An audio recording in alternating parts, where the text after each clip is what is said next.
Well, good evening, everyone. Welcome to the 2024 Parochial Report. I am going to be recording this session with the hopes that I can work with Zach to get this up for anyone who was not able to participate. We're going to be going through the new shortened parochial report. And if there's when we get into some areas regarding communicants in good standing or things of that nature, I am not professing to be an expert, so if there's anyone who can help add any color to those definitions, feel free to raise your hand and help us. So we will start now. Overall changes, the report has been shortened. It's now 6 pages. It was up to 8. Information that used to be reported about clergy that were part of your church, that information they figured out they can get from parish registers and church pension groups. So you no longer need to report that here. Questions regarding each parish's COVID response has been eliminated. So I think that means we're officially out of COVID. And they've added some information about volunteers to show the vital role they play in lay leadership in our churches. First page of the report is exactly the same as prior years. Just certifications by the vestry clerk or bishop's committee clerk, treasurer, rector. Nothing unusual there. Okay, page 2, attendance and impact. The first two questions reports in-person weekend attendance, and question 2 is to record online weekend attendance. 3 and 4 is weekday attendance for the same thing, in person and online. 5 regards views of services that have been recorded and uploaded to websites like YouTube and Facebook. Number 6 asks for an estimate of how many people benefit from weekly outreach ministries. Just remember that this is a weekly number. So if you have, let's say, you estimate that there are 20 people that are helped by a food pantry per week, please put in just 20.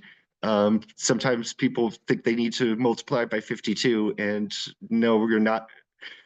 I'm not believing you're helping thousands upon thousands of people each week. 7 wants to know how many non-church members volunteer for the outreach ministries. And then the last question, number 8, is simply just adding that up, trying to get a church impact, if you will. Page 2, continued communicants in good standing. We're reporting it the same as in prior years. Definition is baptized members of the reporting congregation who have received Holy Communion at least 3 times during the preceding year and are faithful in corporate worship unless the good cause prevented, and in working, praying, and giving for the spread of the kingdom of God. Then it's asking for active members, and these are active members who do not fit the first definition of communicants in good standing. And then total estimated active participants are people who don't meet either of those two, but do participate in the life of the church.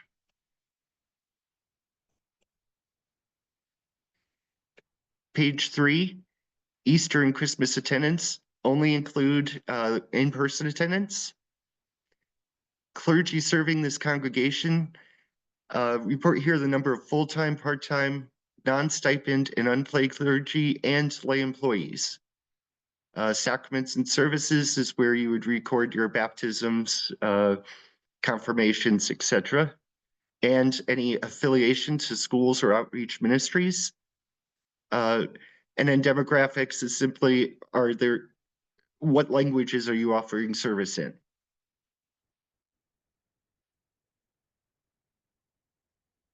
Stewardship, the number of confirmed pledges is equal to the number of cards submitted.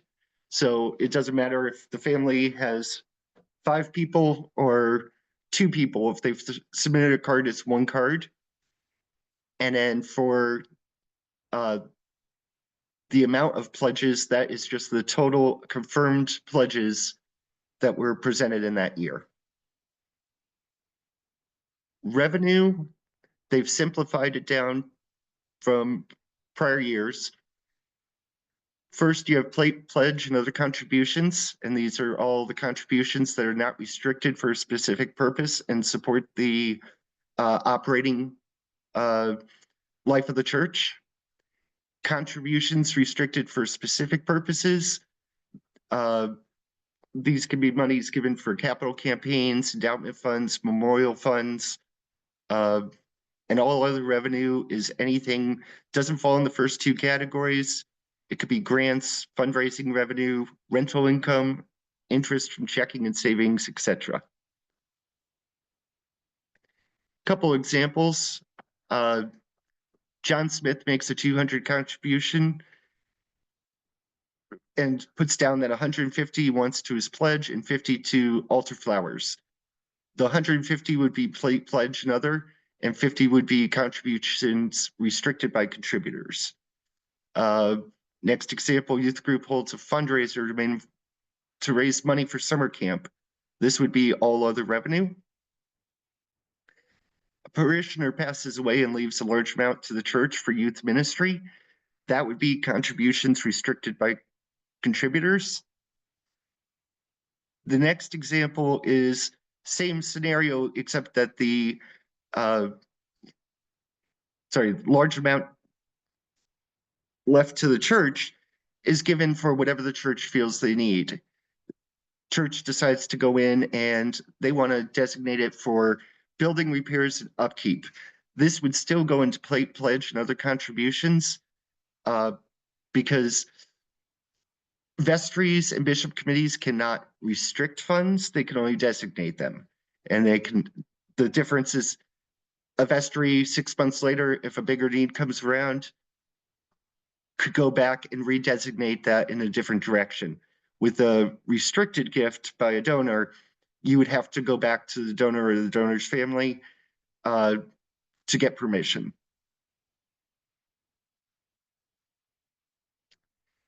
Page 5, expenses have been simplified even more.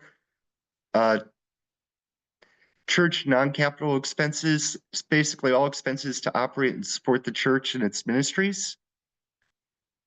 And church capital expenses are those expenses related to repairs or additions to property, building, and equipment. The next section deals with year end. All cash is, oh, I'm sorry. I see a hand up.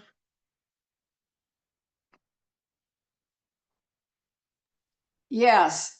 On the previous page, if someone gives money that is added to an endowment, and then years down the road, that money is taken out for general use, do we count it this year, or do we count it when we add it to the checking account for general use in the future? Good question. Let me just. I would report it as contributions, or sorry, all other. No, I take that back. Contributions restricted for specific purposes in the year that you receive it. Okay. And then if you go back, let's say the next year you take out 5,000 to use towards operating, I would put that in plate pledge and other contributions. Well, so that means we're counting the same dollars twice. Yes, technically, but the difference is when the diocese is doing the assessment calculation for all the churches, we are only using plate pledge and other contributions. So that contribution to the endowment fund will not affect your assessment the year that it comes in. Okay, so you use the first line item there, plate pledge and other contributions. And then when we take money in from the endowment, we are showing it as all other revenue. Does that affect assessment? No. Okay. Great. Thank you. Oh, you're welcome. Okay. And so year end, yes, all cash. This is any cash on hand and savings and checking accounts, and will include clergy discretionary accounts.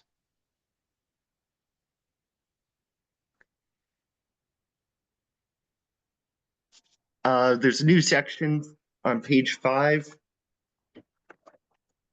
that asks for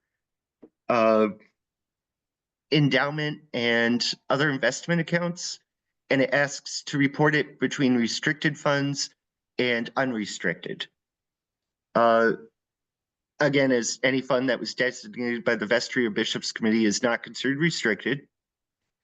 Net gain or loss on investments is the increase or decrease of value from the prior year. And this year they've always asked for outstanding debt as in loans. They're also asking for credit card debt. For those of you who are using a credit card for some common monthly expenses where the bill comes in and you just pay it off immediately and then reconcile the account, I would not include that. Really, we're looking for any lines of credit, mortgage balances, and if you have a large credit card debt, you would include it there. But I would say please also contact the diocese, because we'd rather get you on a 0% line of credit than having to pay a credit card interest. Page 6 asks for some information on rental and lease revenue. This is monies that you may receive for renting out space for events, rectory rental income, third-party outreach space rental. Then it asks for expenses incurred from that type of income. They want you to only include direct related expenses. So an example would be if you allowed your parochial to be used for a wedding reception, and afterwards you had to pay your cleaner extra to clean up that area, that would be a direct expense. Any utilities, that's not considered a direct expense. And then finally, there are 3 questions this year that ask for narratives. And apologize. The first question is actually came from a resolution from General Convention. And, oh, Father Galen. You're muted. I'm sorry. You go ahead. I can come back to it. Go ahead. Okay. Whenever you're ready at a good pause. And I think we're almost there. So first question, number 13 on the last page, is how is your parish reducing your carbon footprint? As again, this was mandated by a resolution from General Convention. The last 2 questions are, what is one program or initiative at your church that you feel best exemplifies your congregation? And the other is, what one program or initiative at your church represents your hope for the future of the congregation in the greater Episcopal Church? 14 and 15 are optional, but we would love to get your answers, because it helps give us some color when getting to know your church is, at least for me, sitting in an office in the diocese. So, and then so the reports have to be filed online. Years ago, it used to be each church had a user ID and a PIN number. They switched that because of worries that some people might get in conflict and start overriding each other's answers. So now every church, someone has set up an email and a password. If you don't remember what email was used, you can contact me and I can look that up. If you don't remember the password, I can't look up the password, but I can reset the account, and you'll just have to go in and re-enter a new email and password. And feel free to contact me. I'm in the office from 8:30 to 4:30, most Mondays through Fridays. Okay, first question, Father Given. Yeah, so for about 2.5 months, we have a group that comes and pays a little bit of rent on using space like 2 times a month, but we've never tried to expense out the air conditioning that. Do you have any suggestions on that about how to go about that? Really, the air conditioning, we would call it an indirect expense. I realize that you're probably bringing down the temperature from what you normally would leave unused space at, but that's too hard to try to quantify. All right, thank you, sir. But good question. Steve, how you doing? Oh, did you call me? Yes. Okay, a couple of questions.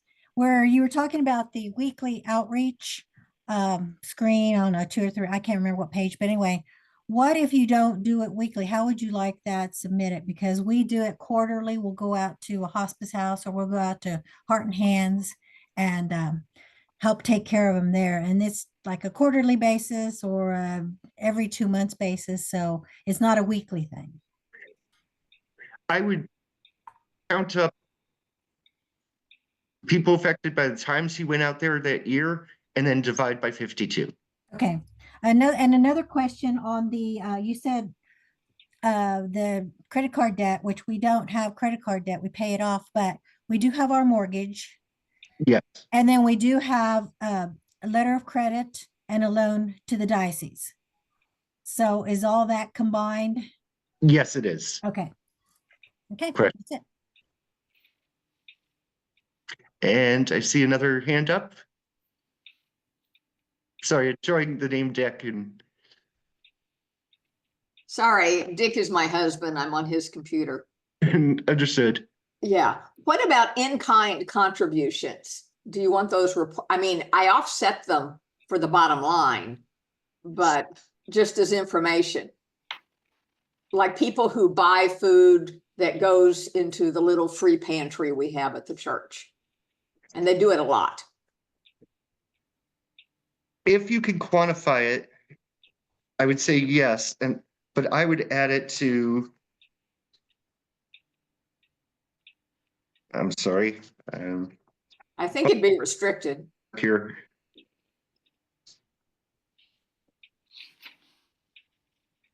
I would put that in all other revenue. Okay, even better.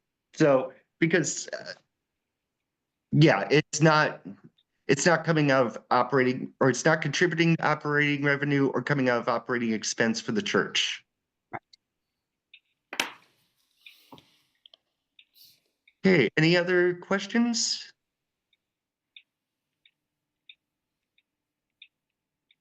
Guess I said I'll put this back on one more time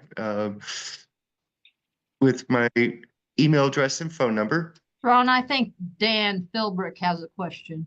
Oh, okay, Dan. There it is. Okay. Now can you hear me? Yes, how you doing? Okay. What about in-kind lawn care?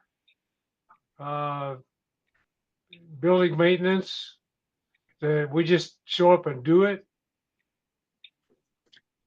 I would say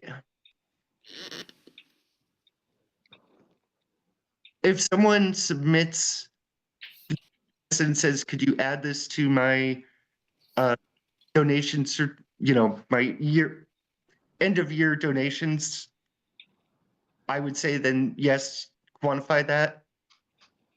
You can quantify it. If someone just says, I'm just going to go in and I've got this part at home and I'm going to fix this and don't worry about it, then no. Okay. Yeah. All right. Good question. And Nina Edwards. Okay, I am just curious if anybody else uses the website that the diocese, not your diocese, but the church gave for the Red Book, what used to be the Red Book, and now you register your services online. I wonder if anybody else did that this last year. I will leave that open to the group. I was not aware of that, so. I wasn't aware either. You record all your services just like you do in the Red Book. You know, how many's online, what kind of services, who, I mean, it's a weekly thing you do, and I did it every week all last year, and it said would make the parochial report easier, and none of the information is correct. I was just curious if anybody else did it.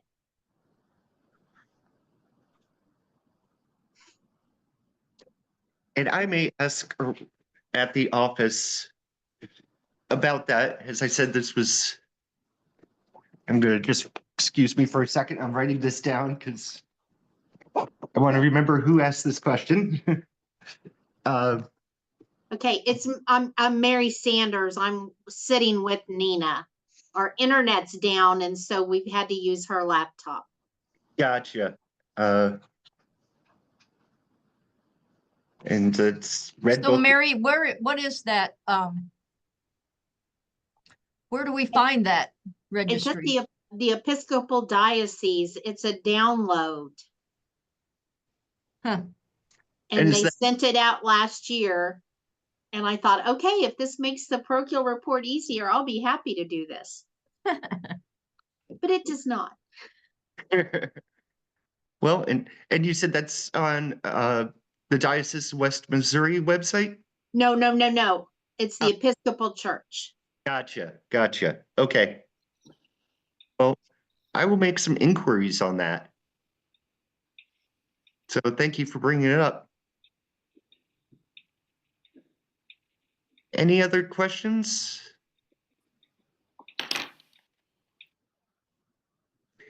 Not seeing any. I will say, I just want to thank everyone for participating, and I am available for any questions, and I hope all of you are having great annual meetings, and these are due March 1st. And it will be absolute drop dead date of, I believe, May 1st. So please bear with me if you feel like I'm really hounding people, but once May 1st comes, I can't put anything else in. So, but thank you again, and hope everyone has a great evening. Bye. Thank you, Ron. Thank you. Thank you. Well Thanks, done, Ron. Thank you, Ron. Well done. Thank you.